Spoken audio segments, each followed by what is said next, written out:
गिरगिट की तरह मेलबर्न टेस्ट रंग बदलने के बाद आखिरकार ऑस्ट्रेलिया की झोली में चलाई गया।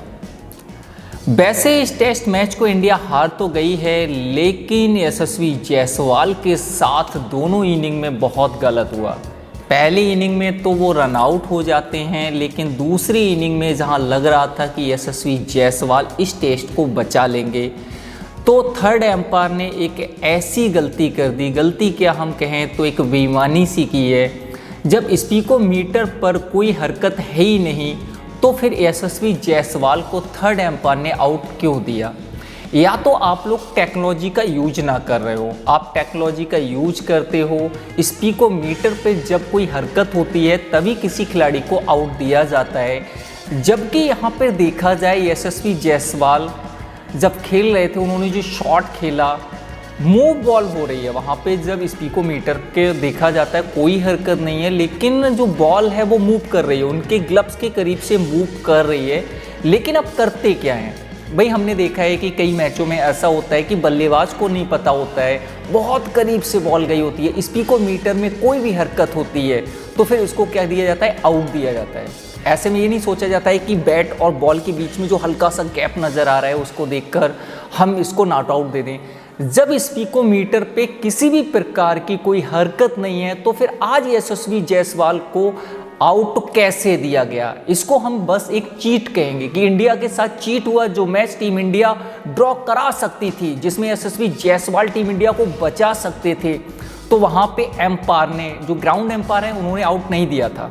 उसके बावजूद जब थर्ड एम्पायर के पास, ऑस्ट्रेलिया ने रिव्यू लिया, थर्ड एम्पायर के पास इसका निर्णय जाता है, वहाँ पे जब चेक किया जाता है, कई एंगल से चेक किया जाता है, तो एंगल से तो ये लगता है कि बॉल ने थोड़ा सा मूव किया है। लेकिन जब आप टेक्नोलॉजी का यूज कर रहे हो, वहाँ पे आप भावनाओं से या किसी भी चीज़ को देख कर नहीं बोलोगे। टेक्नोलॉजी का यूज हो रहा है तो आप उस टेक्नोलॉजी के हिसाब से ही चलिएगा। हुआ क्या है, यशस्वी जायसवाल बहुत अच्छा खेल रहे थे और एक बॉल आती है, उसको वो हिट करना चाहते हैं, बॉल उनके ग्लव्स के करीब से जाती है। भाई हम तभी मानेंगे कि ग्लव्स में लगी जब स्पीकोमीटर पे कोई हरकत हो। कोई हरकत नहीं थी, उसके बावजूद भी उसे आउट दे दिया गया। यार अजीब चीज़ है। जो मैच टीम इंडिया लगभग ड्रॉ करा सकती थी, यशस्वी जायसवाल अगर खेलते रहते तो ये टेस्ट मैच ड्रॉ की ओर जा रहा था, लेकिन क्या हुआ, उसको आउट दे दिया। और इसको हम चीट बोलेंगे। और वहाँ पे ग्राउंड पे जितने भी दर्शक थे, इंडिया सपोर्टर, वो इसको चीट ही बोल रहे थे। और यशस्वी जायसवाल ने भी ग्राउंड एम्पायर से बात की, लेकिन ग्राउंड एम्पायर ने आउट नहीं दिया था, थर्ड एम्पायर ने आउट दे दिया। बांग्लादेश के थर्ड एम्पायर थे, उनको समझ में नहीं आता है। भाई ऐसा नहीं होता है, क्रिकेट के अंदर अगर टेक्नोलॉजी का यूज हो रहा है तो आपको उसी के हिसाब से उसे आउट देना था। दूसरी चीज दोस्तों, ये जो मेलबर्न टेस्ट था, इसने बहुत रंग बदले। पहले दिन ऑस्ट्रेलिया के पाले में ये मैच था, दूसरे दिन इंडिया कुछ विकेट खो देती है, उसके बाद नीतीश रेड्डी एक अच्छी शतकीय पारी खेल देते हैं, और तीसरे दिन का जब खेल खत्म होता है तो लगता है कि इंडिया इस टेस्ट में आगे है। चौथे दिन जब खेल स्टार्ट होता है तो इंडिया ऑस्ट्रेलिया के विकेट भी बहुत जल्दी गिरा लेती है। लेकिन देखा जाए, कहीं ना कहीं इंडिया के जो गेंदबाज हैं, जो अंतिम विकेट, भाई लास्ट विकेट के लिए ऑस्ट्रेलिया की 61 रन की साझेदारी हुई है, और वो 61 रन की जो साझेदारी हुई थी लास्ट में, वही इंडिया की हार का कारण बनी है। अगर वहाँ पे 4, 5 या 10 रन के अंदर अंदर ये विकेट निकल आता तो ये जो टारगेट था 300 प्लस का, ये लगभग 290-94 के करीब हो सकता था, और इतने टारगेट को इंडिया जीत सकती थी। तो पहली चीज़ तो कहीं ना कहीं हम मान के चलते हैं कि इंडिया के जो गेंदबाज थे वो लास्ट विकेट लेने में बहुत लेट हो गए। अगर वो विकेट निकल आता जल्दी तो इंडिया को इतना बड़ा टारगेट नहीं मिलता। लास्ट बल्लेबाज अगर खेल रहे हैं तो कम से कम गेंदबाजों को अंतिम विकेट तो जल्दी निकालना था, लेकिन 61 रन की जब पार्टनरशिप हो जाएगी तो आप मैच से बाहर कल ही हो चुके थे। फिलहाल सुबह के खेल की अगर बात करें तो यशस्वी जायसवाल ने बहुत अच्छी पारी खेली और लग रहा था कि यशस्वी जायसवाल इस मैच को बचा ले जाएंगे। लेकिन सबसे बड़ी चीज़ है कि इंडिया के 9 ऐसे बैट्समैन हैं जो दहाई तक नहीं पहुँचे हैं, मतलब 2 डिजिट में इनका स्कोर पहुंचा ही नहीं। अगर हम देखें तो यशस्वी जायसवाल और ऋषभ पंत, ये 2 बल्लेबाज ऐसे हैं, बाकी ऐसा लग रहा है कि कोई मोबाइल नंबर टाइप किया गया हो। भाई आपको रन बनाने पड़ेंगे अगर टेस्ट में चाहे ड्रॉ कराने की बात आए या जीतने की। और सबसे बड़ी चीज़ ये है कि जब आप ड्रॉ के रूप में खेलने लगते हो तो जो सामने वाली गेंदबाजी लाइनअप है ना, वो आप पे चढ़ जाएगी। भाई रोहित शर्मा को हम देख रहे हैं हर टेस्ट मैच में आप 6 रन 5 रन 4 रन मार रहे हो। रोहित शर्मा आज एक काम कर सकते थे भाई, एक तो तुम्हारे बल्ले से रन निकल नहीं रहे, ओपन करने आए थे तो इनको क्या करना था, तेज खेलना था यार। कम से कम अगर 50-60 रन आप तेज मार जाते ना तो दबाव ऑस्ट्रेलिया के ऊपर होता। भाई जायसवाल से कहते भाई तू आराम से खेल, ड्रॉ के हिसाब से खेल, मैं वैसे ही बार बार आउट ऑफ फॉर्म चल रहा हूँ, आउट हो रहा हूँ, तो मैं एक काम करता हूँ हिट करता हूँ। हो सकता है वहाँ पे आप 50 से 60 रन की पारी खेल देते तो जो ये टारगेट जो मैच हम हारे हैं वो हारते नहीं, या तो ड्रॉ हो जाता या फिर हम इसको जीत भी सकते थे। इंडिया की सबसे बड़ी प्रॉब्लम यही थी कि इस मैच को वो ड्रॉ कराने के लिए गई थी, स्टार्टिंग से ड्रॉ कराने के लिए खेल रहे थे। आप मान के चलिए 20 ओवर में लगभग 30-35 रन ही टीम इंडिया ने बनाए थे। अगर यहीं पे 20 ओवर में आप 60-70-80 रन बनाते तो आप जीत के लिए अगर जा रहे होते तो ऑस्ट्रेलिया टीम भी थोड़ा सा सोचती कि भाई हम क्लोज फील्डर नहीं लगा सकते क्योंकि अभी भी इंडिया यहाँ से जीत सकता है। लेकिन ऐसा नहीं हुआ। टीम इंडिया इस मैच को बचाना चाहती थी, लास्ट में ये मैच नहीं बचा और टीम इंडिया हार गई। यार इस मैच को देखकर एक तो रोहित शर्मा की कप्तानी, भाई कप्तानी तो आप नहीं कर पा रहे हो ठीक से। दूसरी चीज़ हमें कोच पर भी एक बात कहनी पड़ेगी, यार किस हिसाब से आप इस बना रहे हो ये कि भाई लास्ट डे है, 300 से ऊपर का टारगेट आपको चाहिए। मानते हैं कि आप जीत नहीं सकते लेकिन कोशिश करनी चाहिए थी। जैसे ही आपने ड्रॉ की कोशिश शुरू की, चलो मैच को हम ड्रॉ करा लेते हैं, ऑस्ट्रेलिया के जो गेंदबाज हैं वो आप पे चढ़ गए और आपके सभी के सभी विकेट निकल गए।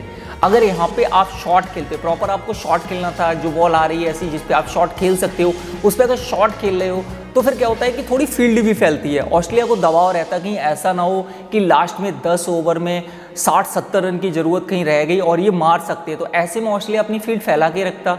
आपने क्या किया, स्टार्टिंग में ही इतना स्लो खेले कि हाँ हमें ये ड्रॉ ही कराना है। ऑस्ट्रेलिया को पता चल गया कि टीम इंडिया अब ड्रॉ की तरफ जा रही है, हमें केवल विकेट निकालने हैं, तो इस कारण टीम इंडिया इस मैच को हार गई। अगर रोहित शर्मा थोड़ी तेज़ी से पारी खेल देते और थोड़ा सा अगर इंडिया को स्टार्ट अच्छा मिल जाता, थोड़ा तेज स्टार्ट मिल जाता तो इंडिया जीत सकती थी। दूसरा हार का कारण और यहाँ पे आता है कि नीतीश रेड्डी जब पिछले मैच में वो शतकीय पारी खेल के गया है तो उसको जडेजा से पहले भेजा जा सकता था, ठीक है। जब वो आया तो एक तो प्रेशर इतना था जिसका जवाब नहीं, ठीक है। अब उसके इर्द गिर्द मेरे खिलाड़ी लग जाते हैं, फील्डर लग जाते हैं, तो भाई वहाँ पे गलती उस पर हो गई। लेकिन रियलिटी तो यही है यार, उसको थोड़ा ऊपर भेजो। आप पहले एक चीज़ पे फोकस करते कि इस मैच को जीतना है, ठीक है, आपको इस मैच को जीतने की साइड जाना था। उस दौरान आप बड़ी आसानी से ड्रॉ करा सकते थे। आपने जब इसको ड्रॉ कराने की कोशिश की तब आप इस मैच को हारे हो यहाँ। और रही गेंदबाजी की बात, तो इंडियन गेंदबाजों की बात अब ज़्यादा करने को कुछ रहा नहीं है, क्योंकि जब लास्ट विकेट होता है ऑस्ट्रेलिया का वो 61 रन बनाता है और वही 61 रन हैं जो टीम इंडिया को इस टेस्ट मैच में हार मिली। अगर वो 61 रन नहीं बने होते लास्ट जोड़ी के लिए ऑस्ट्रेलिया की तरफ से तो टीम इंडिया इस मैच को आसानी से जीत भी सकता था। लेकिन टारगेट जब 300 से ऊपर चला गया तो टीम इंडिया इस मैच को ड्रॉ कराने के लिए गया। जसप्रीत बुमराह ने कल बहुत ज़्यादा ओवर फेंके थे इसलिए उसको थकान हो गई थी, लेकिन उसके बावजूद अगर जसप्रीत बुमराह विकेट नहीं निकालेगा तो उसका फिर विकेट निकला ही नहीं। अब हम स्पिनर की बात करें, चाहे वाशिंगटन सुंदर हों, जडेजा हों या फिर आकाशदीप हों, इन पे विकेट नहीं निकला। कल बहुत अच्छी गेंदबाजी की थी मोहम्मद सिराज ने भी, लेकिन वो लास्ट विकेट जो 61 रन की साझेदारी हो गई वही कारण बना इंडिया की हार का। अब अगर हम बल्लेबाजों की बात करें तो भाई टीम इंडिया के बल्लेबाज रन नहीं बना रहे हैं। जायसवाल ने दोनों इनिंग में बहुत बेहतरीन पारी खेली है और नीतीश रेड्डी ने फर्स्ट इनिंग में बहुत अच्छी पारी खेली थी। वाशिंगटन सुंदर ने इस मैच को जीवित रखा था, लेकिन अब विराट कोहली, रोहित शर्मा ये एक ऐसे नासूर से बन गए हैं टीम के लिए। भाई आप पे रन बनते नहीं हैं। और विराट कोहली का तो एक बहुत अच्छा फंडा है कि भाई ऑफ स्टंप की गेंद बाहर जा रही होगी उस पर मैं बल्ला अड़ाऊँगा।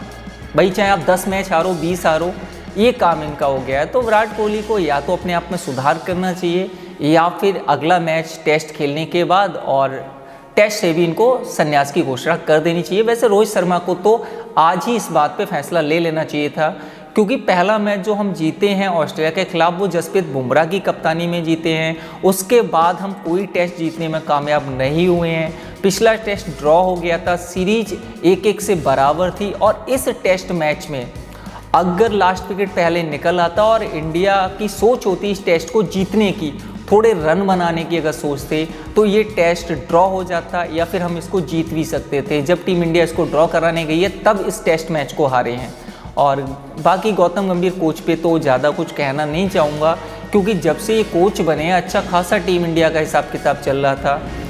न्यूजीलैंड ने हमें हमारे घर पे हराया है और वो हार अभी तक हमें WTC फाइनल में पहुंचने नहीं दे रही है। अगला मैच अब आप जीत के इस ट्रॉफी को केवल ड्रॉ करा सकते हो, बॉर्डर गावस्कर ट्रॉफी ड्रॉ हो सकती है, इसको आप जीत नहीं सकते। और मान के चलिए कि अब WTC फाइनल को छोड़ दीजिए, आप अगली बार जो WTC हो उसके बारे में सोचिएगा, इससे ज़्यादा सोचना व्यर्थ है।